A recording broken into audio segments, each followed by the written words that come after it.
Hello, everybody. Happy Halloween. That's what it is today, even here in Italy. So I wanted to get this video out to you to assign an extra credit assignment uh, to offer to you um, in order to account for any potential lost points on papers two and even paper three. And came up with this because as I'm reacquainting myself with family after being away for a couple of years, catching up on things, something was brought to my attention from a family member that I really thought would make for a really good ethical case study.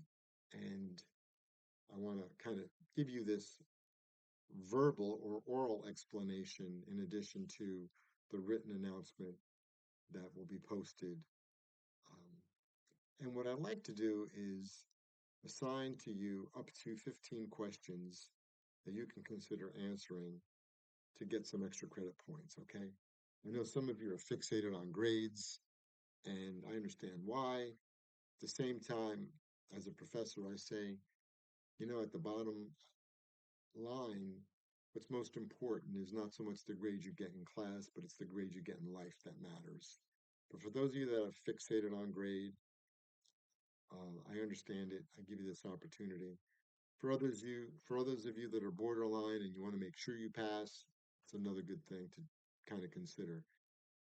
Each question will be worth a point, and we'll go through it, and I'll explain to you, at least verbally, that each question you do select to answer, I want it to be your own words, your own thoughts. I don't want you to use AI. If you need to look up a definition for a term, that's perfectly fine. If you don't have it in the book. And for each question, I want to see in your answer a reference to one of the assigned textbooks.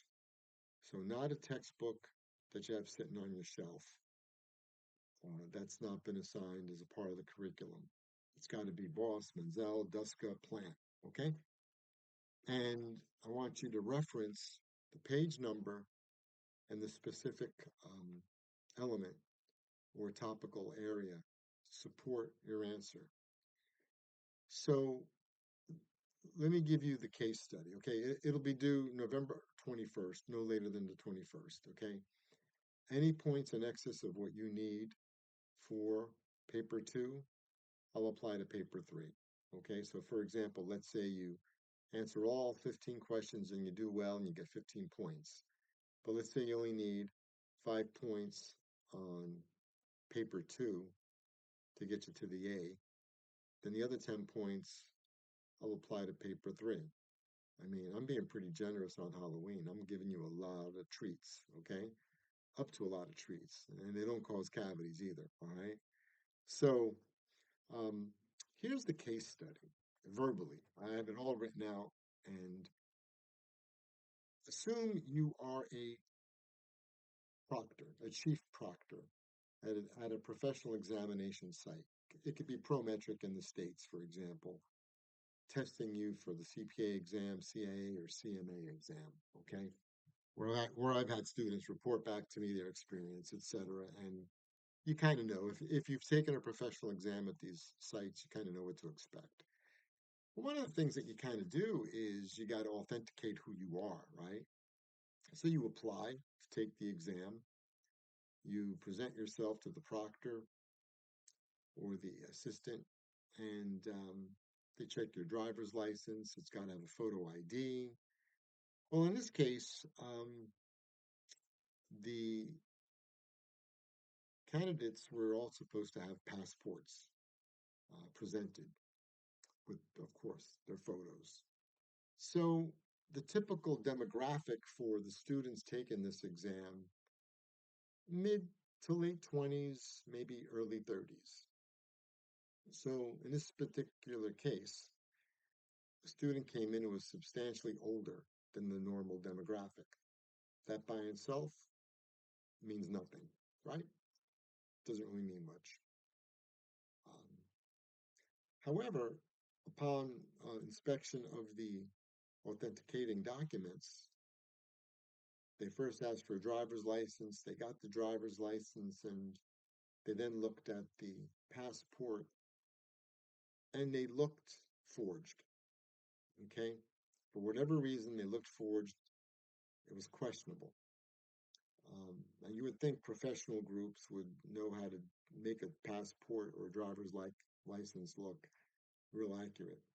When I was younger, we can go to Times Square in New York, and for $5 or $10, we could get a driver's license in Times Square made like within minutes, and then we can go drinking in the bar because we weren't 21 yet. I mean, it was that easy, and it was good enough for the bouncers to let us through.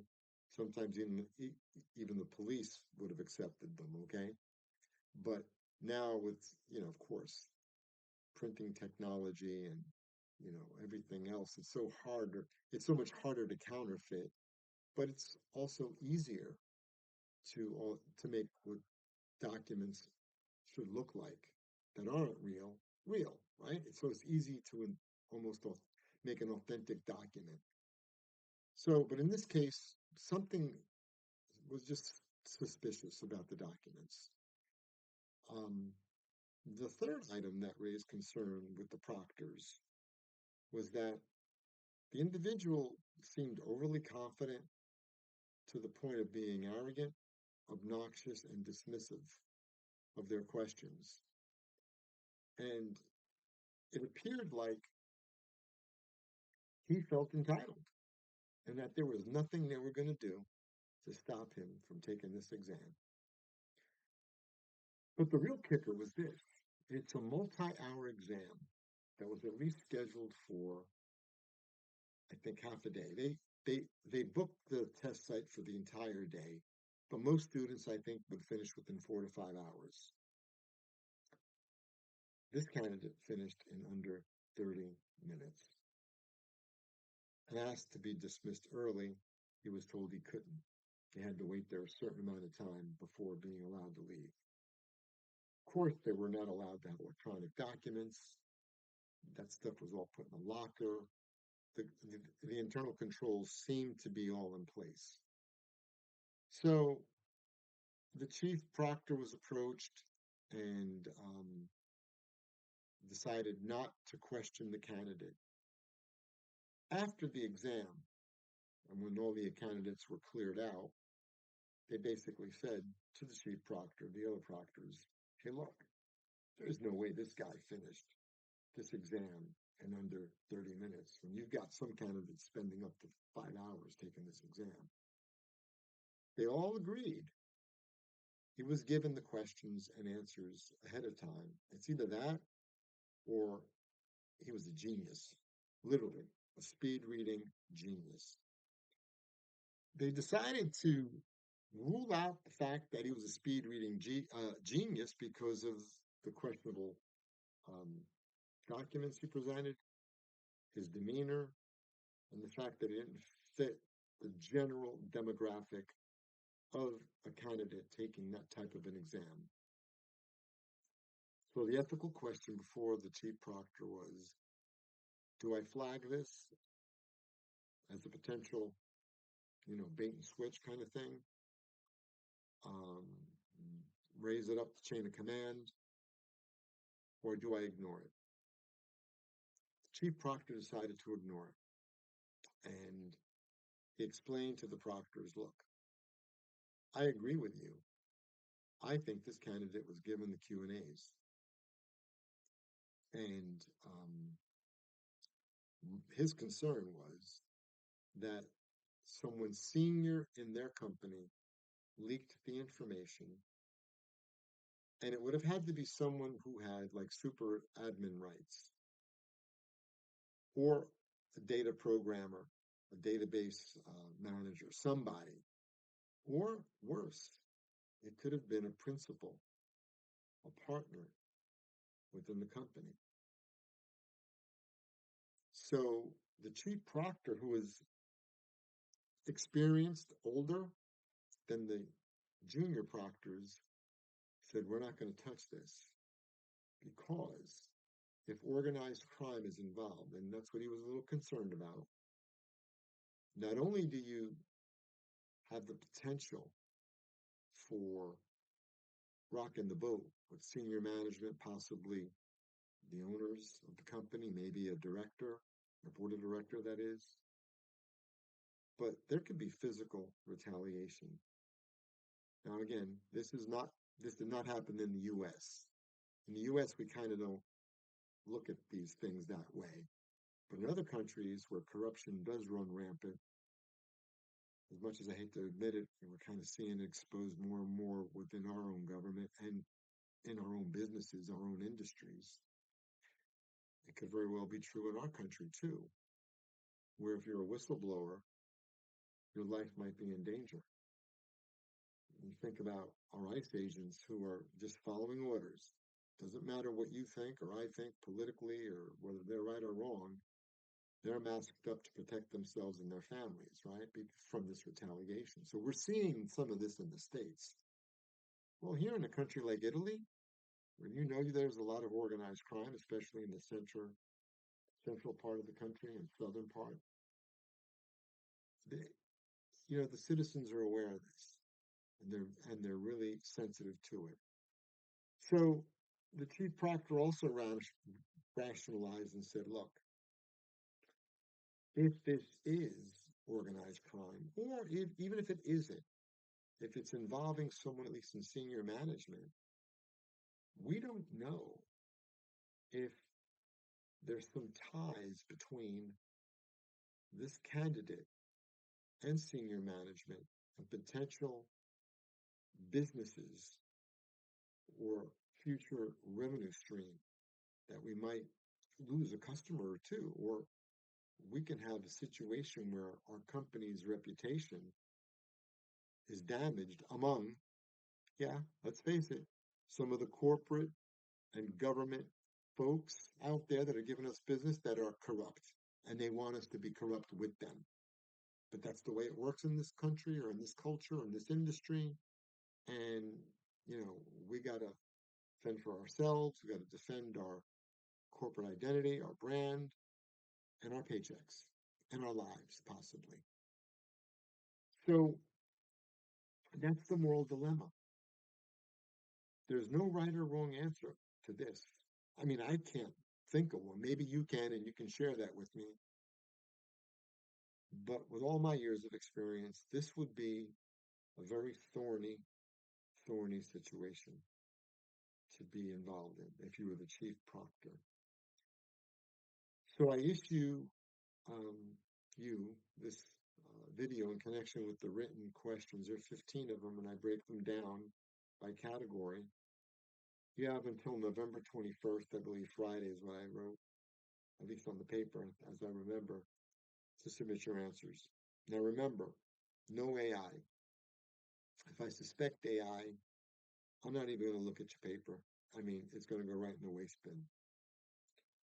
You're free to use AI or Google or whatever to look up terms and definitions. That's fine. But please, you don't want the answers just in your words. I want your thoughts. Keep it real. Okay? This course is really designed to make us all act more ethically. We have all broken rules. Some of them you're still breaking. Some of you are still rationalizing why it's okay to break them. I get it. But that's not how we become better humans. That's not how we become better people.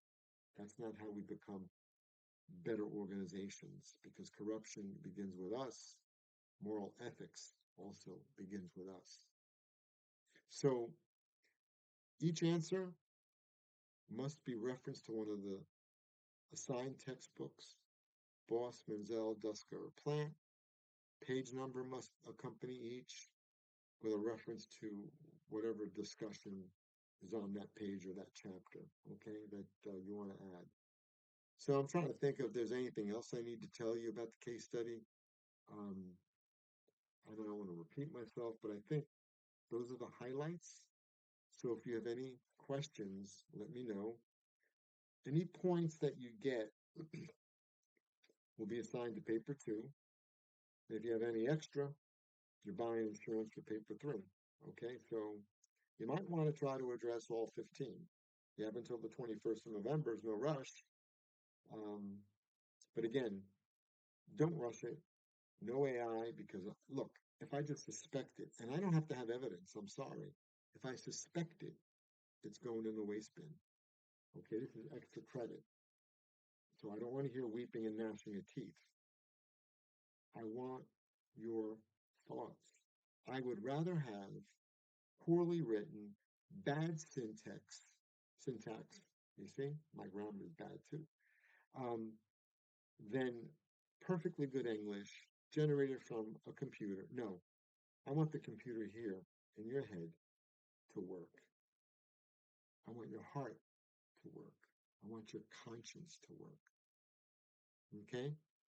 Some of you have turned it off. I'm trying to get you to turn it back on. Okay? You can use AI for many things, but to be a human, you can't use AI to be human. To improve yourself, it's limiting. This is what improves you. Your moral development, your conscience, what I call your heart, your spirit, your soul, whatever you want to say, that improves you. Okay? So, with that being said, I'm going to say goodbye. Wish you my best. We got Halloween tonight. You got All Saints Day tomorrow. Then you got All Souls Day the following day. So, for those of you that are religious, you can eat to your heart's content and really party over the weekend. Okay? Thank you very much. Any questions, of course, email me. Thank you.